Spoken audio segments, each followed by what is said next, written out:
예, 보신 것처럼 모두가 덥지만 취약계층은 제대로 대처할 수 없기 때문에 더욱더 위험합니다. 정부나 지방자치단체도 이렇게 취약계층이 밀집한 지역에 대한 대책을 세우긴 했지만 이 여름을 나기에는 아무래도 태부적입니다.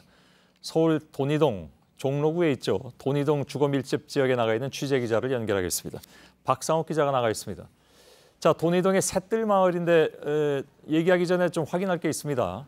그 지역에 사시는 분들께는 오늘 저희들 카메라가 나간다는 것을 사전에 좀 허락을 구했죠? 예, 그렇습니다. 사전에 이곳 주민분들과 이 골목에 살고 계신 분들과 일일이 이야기를 나누면서요.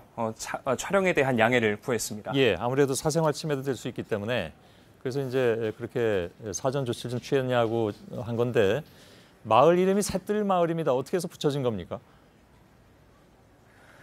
네, 이곳 돈이동 주거밀집 지역이 샛들마을이라고 불리기 시작한 건 지난 2015년부터입니다. 당시 정부가 이 전국의 지자체들과 함께 이 도시 취약지역 생활여건 개조 사업을 진행했는데 이 사업의 이름이 샛들마을 사업입니다. 서울에선 이곳 돈이동 주거밀집 지역이 유일하게 선정이 되면서 돈이동 샛들마을이라고 불리기 시작했습니다. 이곳엔 한평 남짓한 방들이 이렇게 건물 총 85개 동에 나뉘어져 있는데요. 총 사시는 분들은 약 580명 정도가 됩니다. 대부분은 65세 이상의 노인분들입니다. 예, 더위에 취약한 그런 나이층이기도 합니다. 오전부터 나가 있었다고 들었습니다. 박상욱 기자도 많이 땀에 젖어 있는 것 같은데 오늘 더위가 어땠습니까? 거기서 느끼는 분들은 또 뭐라고 말씀하셨는지요? 네, 이곳에서 제가 20년 넘게 살아오셨던 한 90대 할머님과 오전부터 이야기를 나눠봤는데요. 일단 오후 1시 이 골목의 기온이 31도였을 때 이 방 안의 온도는 최고 33.3도, 습도는 68%를 기록했습니다. 저녁이 되면서 바로 앞 골목에 조금씩 바람이 불고 있습니다만은 여전히 방 안의 기온은 33.5도를 가리키고 있는 상황입니다. 이 창문 하나 없는 좁은 방이어서 열기가 쉽사리 빠지지 않는 겁니다. 그러다 보니까 대부분의 주민들은 이 방에서 나와서 밖에서 더위를 식히고 있습니다. 예.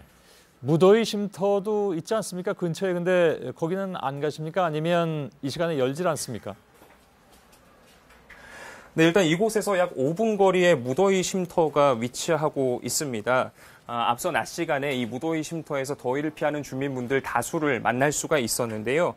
일단 구청 측에선 열대야가 발생하면 이 무더위 쉼터를 24시간 동안 운영한다라는 방침입니다. 하지만 아직까지 24시간 운영되지 못한 상태입니다. 물론 지금은 아직 시간이 8시 약 10분을 조금 넘었기 때문에 여전히 무더위 쉼터는 운영 중인 상태입니다. 예. 밤새 운영을 해야 되지 않나 싶기도 한데 아무튼 다른 대책은 없습니까? 예를 들어서 전기료를 지원한다든가. 근데 사실 뭐 조그만 방에 에어컨 넣기도 쉽지는 않기 때문에 전기를 지원해도 소용이 없을 것 같은 느낌도 들긴 합니다만 어떻습니까? 네, 그렇습니다. 서울엔 이곳 외에도요, 이 영등포동과 창신동 등 약 5군데의 주거 밀집 지역이 있습니다. 그것도 상황은 크게 다르지 않습니다. 이 지자체에선 취약계층에 전기요금을 지원하는 이 에너지 바우처 제도를 운영하고 있습니다만 이 오래된 건물에 좁은 방들이 모여 있다 보니까 사실상 에어컨 설치가 불가능한 상태입니다. 그러다 보니 여름철에 이 에어컨 바우처는 사실상 이 그림의 떡과도 같은 것이 되는 겁니다.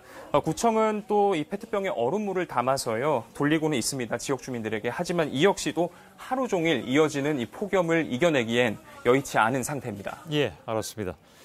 서울 종로구 돈이동 샛들마을에 나가 있는 박상욱 기자였습니다.